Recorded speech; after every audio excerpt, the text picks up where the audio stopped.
প্রধান বিচারপতি সৈয়দ রেফাত আহমেদ ও অন্যান্য বিচারপতিরা জাতীয় স্মৃতিসৌধে শ্রদ্ধা নিবেদন করেছেন। সকালে প্রধান বিচারপতি সৈয়দ রেফাত আহমেদ ও অন্যান্য বিচারপতিরা জাতীয় স্মৃতিসৌধে মুক্তিযুদ্ধের শহীদদের স্মৃতির প্রতি শ্রদ্ধা নিবেদন করেন। এ সময় কিছুক্ষণ নীরবে দাঁড়িয়ে থাকেন তারা। পরে তারা যান কেন্দ্রীয় শহীদ মিনারে। সেখানে ভাষা শহীদদের স্মৃতির প্রতি ফুলেল শ্রদ্ধা জানান।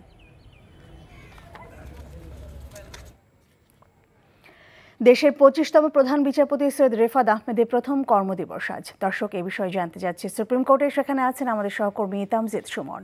সরাসরি যুক্ত হচ্ছি তার সঙ্গে। তামজিদ, প্রধান বিচারপতি এখনো এসে পৌঁছেছেন কিনা, আর এই বিষয়ে কি তথ্য আছে আপনার কাছে?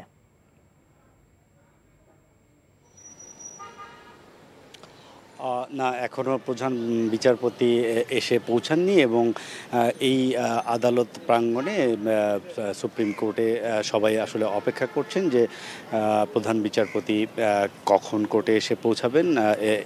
এর আগেই কিন্তু পূর্ব নির্ধারিত অনুষ্ঠান রয়েছে, কারণ সুপ্রিম কোর্ট বার অ্যাসোসিয়েশন 10:30টার দিকে প্রধান বিচারপতিকে সংবর্ধনা জানানোর কথা রয়েছে এবং সেই সংবর্ধনার পরে অ্যাটর্নি জেনারেল তাকে সংবর্ধনা জানাবেন, এরকম আনুষ্ঠানিকতা রয়েছে। আপনি রীতি অনুযায়ী এই আনুষ্ঠানিকতার হয়তো কিছুক্ষণ পরেই শুরু হবে। 10:30টার দিকে সুপ্রিম কোর্ট বার অ্যাসোসিয়েশন প্রধান বিচারপতিকে সংবর্ধনা দিবেন, ফুলেল শুভেচ্ছা জানাবেন এবং তারপরে প্রধান বিচারপতি সবার সাথে কথা বলবেন।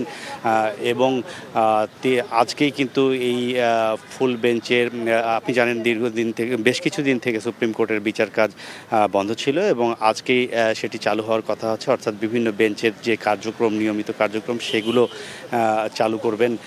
প্রধান বিচারপতি আসলে সেগুলো চালু করার কথা বলবেন এবং আজকে প্রথম কার্য দিবস প্রধান বিচারপতি হিসেবে সৈয়দ রেফাত হোসেনের, তিনি আইনজীবীদের সাথেও কথা বলবেন, বিচারপতিদের সাথে কথা বলবেন, সামনের দিনে কিভাবে কাজ করা হবে সুপ্রিম কোর্টে, কি সামনের দিনগুলো কিভাবে এগিয়ে নেওয়া যাওয়া হবে বিচার কাজ, এসব কথাবার্তা বলবেন।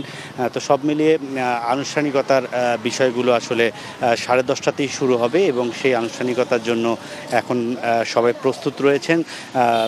প্রধান বিচারপতি এই সুপ্রিম কোর্টে আসার পরেই সে আনুষ্ঠানিকতা শেষ করার পরেই কিন্তু এই কয়েকদিন বন্ধ থাকার পর আবারও বিচার কাজ আজকে থেকে শুরু হতে যাচ্ছে।